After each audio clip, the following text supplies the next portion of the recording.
예수님이 나를 위해 이 세상에 오셨습니다. 믿으세요? 우리 옆 사람에게 인사할까요? 예수님이 당신을 위해 이 세상에 오셨습니다. 자, 손을 이렇게 드시고 앞뒤 좌우에 보시면서 메리 크리스마스 인사하겠습니다. 다시 한번 뒤에 앞뒤로 보시면서 메리 크리스마스 인사하겠습니다. 오늘은 할아버지도 할머니 또 엄마 아빠 우리 아이들 다 같이 앉았는데요. 너무 보기가 좋은 것 같아요. 오늘은 성탄절인데요. 여러분들은 성탄절 하면은 어떤 생각이 먼저 떠오르십니까? 우리 친구들은 어떤 생각이 가장 먼저 떠올라요? 예? 뭐? 선물. 어제 송파구 롯데월드몰에는 50만 명의 사람들이 모였답니다. 거기 보니까 영상을 보니까 화려하게 많이 치장을 해놨더라고요. 그래서 와서 사진도 찍고 즐기기 위해서 많은 사람들이 모였더라고요. 젊은 청춘 남녀들은 성탄절 하면은 낭만적인 시간을 보내는데 관심이 있고요. 어제 뉴스에 보니까 2015년 이후로 성탄절에 눈이 한 번도 8년째 내리지 않았는데 오늘 조금 전에 눈이 왔어요? 안 왔어요? 예, 이걸 뭐라고 얘기해요? 화이트 크리스마스를 8년 동안 기다렸는데 올해는 화이트 크리스마스가 됐다. 이걸 관심을 두는 사람들도 있더라고요. 조금 전에 얘기했던 것처럼 우리 아이들은 선물에 관심이 있고요. 또 많은 사람들은 어디에 관심이 있을까요? 먹고 마시고 즐기고 화려하고 매력적인 것들에 관심을 쏟습니다. 자, 제가 질문을 한 번 더 드려볼게요. 성탄절의 주인공이신 예수님이 누구신지 아세요? 예수님이 이 땅에서 무슨 일을 하셨는지에 대해서 사람들은 관심이 없습니다. 크리스마스의 주인공은 예수님인데 예수님은 쏙 빼놓고 주인공 없는 이상한 생일잔치를 성탄절에들 하고 있습니다. 제가 예를 하나 들어볼게요. 어느 집에 아기가 태어나서 돌잔치를 했다고 합니다. 많은 사람들이 아기의 돌잔치를 축하하기 위해서 집에 모여들었어요. 아기는 한쪽에서 누워서 잠들어 있었고요. 한 사람이 집에 들어와서 아기가 잠드는 모습을 이렇게 쳐다보고는 빙긋 웃더니 아기가 추울까봐 자기가 입고 있던 겉옷을 아이한테 이렇게 얼굴만 조금 보일까 말까 하게 싹 감싸 주었습니다. 따뜻했겠죠? 그 다음에 또 다른 손님이 들어왔어요. 이 손님은 아기가 옷 속에 감춰져 있는지 모른 채 여기다가 옷을 벗어놓으면 되겠구나 하고는 그 위에 자기의 옷을 두꺼운 옷을 벗은 것을 그 위에다가 올려놓았어요. 또 다른 손님이 들어왔습니다. 그 손님이 바깥에서 입고 있던 옷을 벗어서 이거 어디 놓을까 이렇게 저렇게 보다 보니까 옷이 쌓여져 있는 거예요. 그래서 그 사람도 그곳에다 올리고 뒤에 온 사람들이 2명, 3명, 4명 연이어서 계속해서 그 위에다가 두꺼운 외투를 올리기 시작했습니다. 사람들은 잔치를 하느라 먹고 마시고 즐겼어요. 시간이 한참 지나서 돌잔치가 끝났습니다. 사람들은 쌓아두었던 자신의 옷을 한 사람씩 챙겨서 입고는 집으로 돌아갔습니다. 그런데 옷 밑에 누워 잠자고 있던 아기는 어떻게 됐을까요? 아기는 옷 밑에 깔려서 숨을 쉴 수가 없었습니다. 말도 안 되는 비극적인 일이 일어난 것입니다. 혹시 우리들의 신앙생활도 이것과 비슷한 신앙의 모습은 아닌지 한번 생각해 보았으면 좋겠어요. 이 세상에서 먹고 마시고 즐기면서 살아가느라 내 인생의 주인공이신 예수님에게는 관심이 없이 살아가고 있지는 않는가? 제가 중학교 때 있었던 일을 여러분들에게 좀 얘기해 드릴게요. 제가 중학교 때 일입니다. 한 40년 전 얘기네요. 그날도 오늘처럼 성탄절 바로 전날이었던 것으로 기억됩니다. 중고등학생들이 모여서 친목회라는 걸 했어요. 함께 게임도 하고요. 함께 간식도 먹으면서 재미난 시간을 보냈어요. 그러다가 제가 화장실에 갔다가 다시 친목회하는 장소로 들어가려고 하다가 문득 어떤 생각이 딱 들었냐면 이런 생각이 들었어요. 바로 내일이 성탄절인데 성탄절의 주인공이신 예수님은 내팽개치고 우리들끼리만 재미있게 시간을 보내고 즐기고 있는 것은 아닌가? 이런 생각이 딱 들었어요. 그래서 불이 꺼져 있는 아무도 없는 예배당 본당에 혼자 그곳으로 향했어요. 그래서 제가 아무도 없는 텅 빈 껌껌한 예배당에서 그 생각을 하면서 혼자 앉아서 기도를 했던 기억이 있어요. 그게 40년 전 얘기예요. 그때 기도하던 중에 바로 이 생각을 해보면서 예수님이 얼마나 가슴 아파하실까? 어린 순수한 마음에 그 생각을 하고 눈물을 흘리면서 기도했던 아직도 그때 일을 선명하게 제가 기억을 할 만큼 그런 선명한 제 기억이 있어요. 오늘 우리가 읽은 마태복음 2장 1절부터 12절 말씀에 보면 지금으로부터 2023년 전에 예수님이 이 세상에 태어나신 성탄절에 사람들의 관심이 어디에 있었는지 기록되어 있습니다. 예수님이 태어나신 지금으로부터 2023년 전이나 또 오늘 성탄절을 보내고 있는 우리들이나 세상 사람들은 예수님이 이 세상에 오신 이유에 대해서는 별로 관심이 없어요.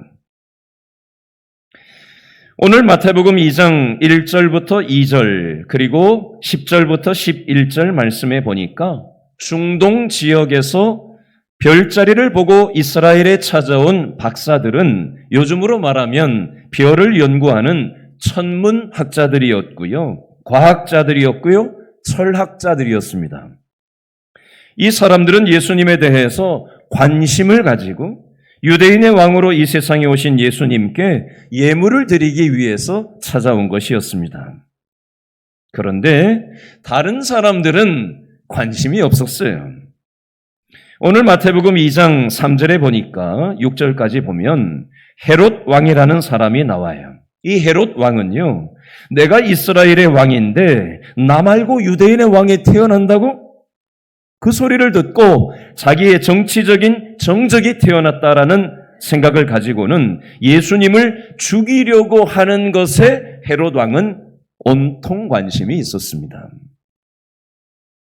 오늘 마태복음 2장 4절부터 6절에 보면 대제사장과 서기관들, 종교 지도자들이 나옵니다. 이 사람들은 유대인의 왕이 베들레헴에서 태어난다는 성경 말씀을 정확하게 머리로는 알고 있었어요. 그러나 자신들의 종교 권력을 가지면서 이 땅에서 떵떵거리면서 잘 먹고 잘 사는 것에만 관심이 있었지 예수님을 믿고 예수님의 뜻대로 살아가는 것에는 이 종교 지도자들조차도 관심이 없었습니다.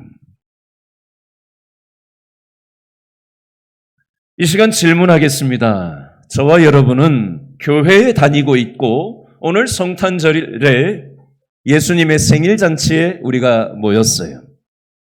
그러나 우리의 관심이 과연 예수님께 향하고 있는지 아니면 이 땅에서 잘 먹고 잘 살고 즐기고 누리고 성공하고 대박 나는 것에만 관심이 있는지 한번 생각해보는 이 성탄절이 되었으면 좋겠습니다.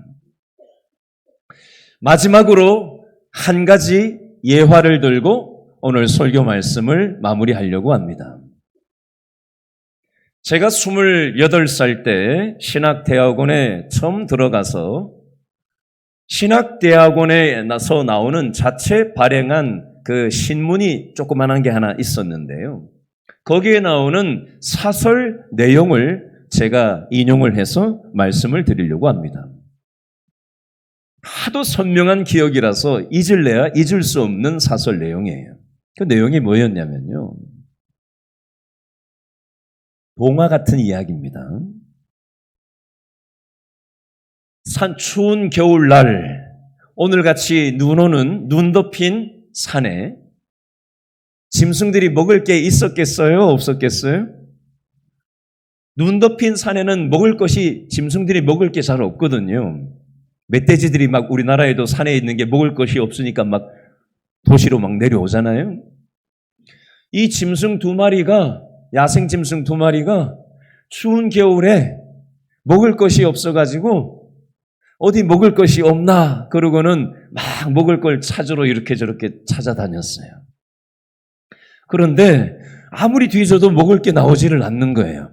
한참이나 쪼르륵 배가 고파가지고 꼬르륵거리면서 그렇게 먹을 걸 찾아 나서고 한참 헤매이고 있는데 사람들이 요런 책을 하나씩 들고 요렇게 옆에 끼고는 어디론가 막 줄지어서 가는 거예요. 이게 뭐였겠어요? 성경책을 옆에 끼고 어디론가 막 가고 있는 거예요. 그래서 이 짐승들이 이 사람들이 많이 가는 저곳에 가면은 먹을 것이 좀 있을까 싶어가지고 그 사람들을 쫓아서 갔대요. 그러더니 사람들이 어디로 들어갈게요? 다들 예배당으로 예배드리러 들어갔어요. 그래서 짐승들이 보고는 저 예배가 마치면은 사람들이 나와가지고 좀 이제 우리에게 먹을 것을 주겠구나 하고는 예배가 끝나기를 기다리고 있었대요. 한참 기다렸는데 사람들이 예배를 드리고는 나오더래요. 나와가지고 뭘 했을까요? 예배당 앞마당에서 바베큐 파티를 하더래요.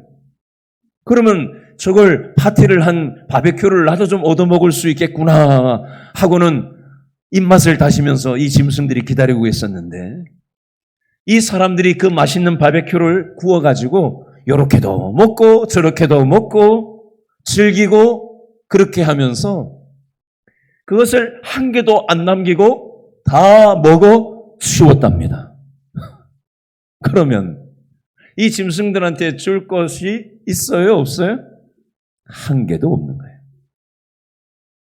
그래서 이 짐승들이 어떻게 했게요? 먹을 것이 없어서 도로 산으로 돌아갔다라는 그런 내용의 이야기였습니다. 제가 이 글을 보면서 무슨 생각을 했었냐면요. 교회가 하나님의 복을 받고 우리들끼리만 먹고 즐기고 좋아라 하는 신앙생활을 하고 있는 것은 아닌가.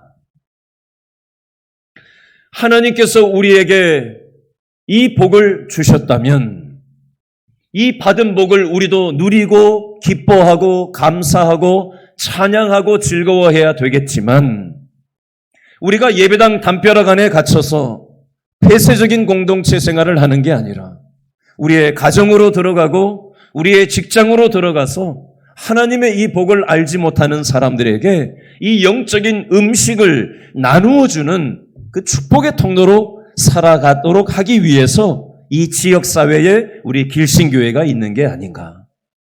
우리가 믿는 믿음을 우리 가족 식구들 중에 이 복을 알지 못하는 사람이 있다면 내 직장 동료 중에 이 복을 알지 못하는 사람들이 있다면 이 영적인 음식을 맛보지 못해서 영적으로 줄여 있는 사람들이 있지는 않는지 돌아보고 그 사람들에게 이 영적인 음식을, 이 영적인 만난 음식을 우리가 나누어주는 축복의 통로로 살아가도록 하기 위해서 우리 길신교회를 이 땅에 세워주셨고 우리를 먼저 믿게 하셨다라는 사실을 생각하는 이 관심을 가지고 우리의 가정을 다시 돌아보고 우리의 직장을 다시 돌아볼 수 있는 저와 여러분 될 수 있기를 바랍니다.